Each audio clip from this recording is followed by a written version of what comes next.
खुद को बेहद मजबूत संगठन मानती थी, वो टीएमसी कुछ ही दिनों में अंदरूनी बगावत, आरोप प्रत्यारोप और टूट के ऐसे दौर में पहुंच गई कि उसका अस्तित्व ही सवालों में आ गया। अमित शाह का वो बयान तो आपको याद ही होगा। 4 मई दीदी गई, 5 मई, 6 मई, पूरा वो सीक्वेंस बता रहे थे। 5 तारीख को दीदी का सुपड़ा साफ हो जाएगा। राहे गुलशन तो फूल खिलेंगे और जो फूल खिलेंगे और राह तृणमूल तो फिर मिलेंगे।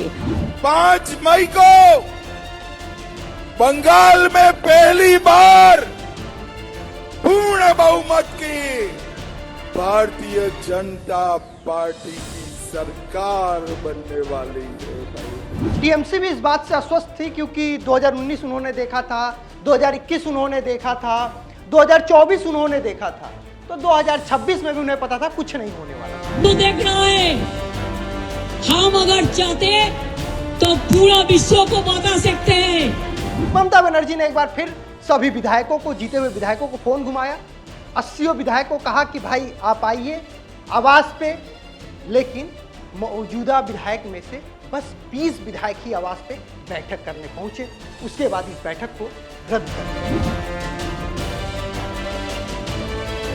लोकसभा में स्पीकर को पत्र लिखकर अलग बैठने की मांग की है कि वो टीएमसी सांसदों के साथ नहीं बैठेंगे। हम्बा हम्बा रंबा रंबा कंबा कंबा दुम्बा दुम्बा बुम्बा बुम्बा बम्बा बम्बा। आज से ठीक 35 दिन पहले पश्चिम बंगाल की राजनीति में एक तूफान आया।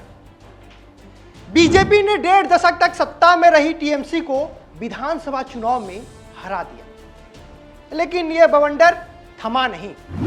जो खुद को बेहद मजबूत संगठन मानती थी, वो टीएमसी कुछ ही दिनों में अंदरूनी बगावत, आरोप प्रत्यारोप और टूट के ऐसे दौर में पहुंच गई कि उसका अस्तित्व ही सवालों में आ गया। चुनाव नतीजे के बाद शुरू हुआ यह राजनीति भूचाल धीरे धीरे पार्टी के भीतर ऐसी दरारें पैदा करता गया कि कुछ ही हफ्तों में नेतृत्व, विधायक और वफादारी और संगठन की एकता सब बिखर गई। टीएमसी को विधानसभा चुनाव में हार मिली। ममता की पार्टी 80 सीटों पे सिमट कर रह गई। वहीं बीजेपी 207 सीटों पे जीत हासिल की। बाद में बीजेपी ने फलटा उपचुनाव में भी जीत हासिल कर लिया, उसका आंकड़ा 208 तक पहुंच गया। वहीं टीएमसी की बात करें तो 28 साल 5 महीने पुरानी टीएमसी, ममता बनर्जी ने 1 जनवरी 1998 में कांग्रेस से अलग होकर टीएमसी की स्थापना की थी। 3 जून 2026 को टीएमसी टूट गई। अमित शाह का वो बयान तो आपको याद ही होगा। 4 मई दीदी गई, 5 मई, 6 मई, पूरा वो सीक्वेंस बता रहे थे। उस समय चुनाव प्रचार के दौरान ऐसा लग रहा था कि ये ऐਵੇਂ ही बोल रहे हैं, इनके बोलने का कोई मतलब ही नहीं है, ये बोलेंगे होगा कुछ नहीं। क्योंकि टीएमसी भी इस बात से अस्वस्थ थी क्योंकि 2019 उन्होंने देखा था, 2021 उन्होंने देखा था, 2024 उन्होंने देखा था, तो 2026 में भी उन्हें पता था कुछ नहीं होने वाला था, लेकिन ठीक उल्टा हुआ। 4 मई की तो सबको पता है। 6 मई को ममता बनर्जी ने काली घाट अपने ही आवास पे, दफ्तर पे चुनाव नतीजे जीतने वाले विधायक की बैठक बुलाई। इस बैठक में ममता ने सभी को खड़े होकर अभिषेक बनर्जी की भूमिका के सम्मान में तालियां बजाने का निर्देश दिया। यहीं से टीएमसी के खेमे में नाराजगी के गुब्बारे दिखने लगे। इसके बाद टीएमसी विधायक दल के भीतर एकता टूटने लगी। काकोली घोष दस्तीदार उन शुरुआती करीबी नेताओं में से थी जिन्होंने पार्टी लाइन से अलग हटकर उनके खिलाफ आवाज उठाई। इसके बाद वरिष्ठ राज्यसभा सांसद शुभेंदु शेखर रॉय और कई अन्य नेताओं ने भी इसका विरोध किया। फिर 19 मई वही जगह काली घाट में एक और बैठक बुलाई गई। इसी बैठक में अंदर कला चलती रही। मई के दिन बीतते गए। इसी तरह 19 मई का दिन फिर आया। काली घाट पे एक और बैठक बुलाई गई। इस बैठक में ऋत्रब्द और एंटाली के विधायक संदीपन शाह ने पहला बड़ा विवाद खड़ा कर दिया। सवाल पार्टी के फल्टा के जहांगीर खान पर उठाया गया कि जब जहांगीर खान अलग होकर चुनाव लड़ रहे थे तो उन्हें पार्टी में क्यों रखा गया, बैठक में क्यों बुलाया जा रहा है। यहां से विधायकों के बीच बगावत के सुर तेज होने शुरू हुए। उसके बाद 22 मई दिल्ली का भंग भवन वह दिन था जब मुख्यमंत्री शुवेंदु अधिकारी ने टीएमसी विधायक रित्रम की मुलाकात हुई। तब बताया गया कि यह राजधानी में एक अनौपचारिक मुलाकात है, इसका कुछ लेना देना नहीं है। चुनाव नतीजे 4 मई को घोषित हो चुके थे, लेकिन 4 जून आने से पहले टीएमसी पूरी तरह से अव्यवस्थित बिखर चुकी थी। 25 मई इस दिन एक नया विवाद शुरू हुआ। विवाद करने वाले टीएमसी विधायक ही थे। विधायकों ने आरोप लगाया कि जो स्पीकर को दस्तावेज सिग्नेचर के भेजे गए हैं वो फर्जी हैं, वो उन विधायकों के हैं ही नहीं। इसको लेकर विपक्ष नेता को लेकर एक अलग विवाद शुरू हुआ कि नेता प्रतिपक्ष कौन बनेगा। फिर 27 मई का दिन आया। फर्जी हस्ताक्षर के आरोप को लेकर संदीपन विधानसभा अध्यक्ष को पत्र लिखा। इस आधार पर विधानसभा सचिवालय के हेयर स्ट्रीट थाने में शिकायत दर्ज कराई गई। इसके बाद सीआईडी ने जांच शुरू कर दी। इसी समय टीएमसी संसदीय दल में एक अलग गुट बनाने की तैयारी शुरू हो गई। लगातार फोन और गुप्त बैठकें शुरू हो गई। 31 मई बगावत की लहर का असर इस दिन ममता के आवास पे साफ दिखाई दिया। ममता बनर्जी ने एक बार फिर सभी विधायकों को, जीते हुए विधायकों को फोन घुमाया।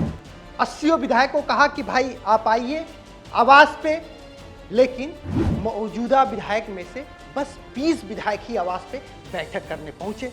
उसके बाद इस बैठक को रद्द कर दिया गया। फिर आता है 3 जून, 2 जून के बाद का दिन।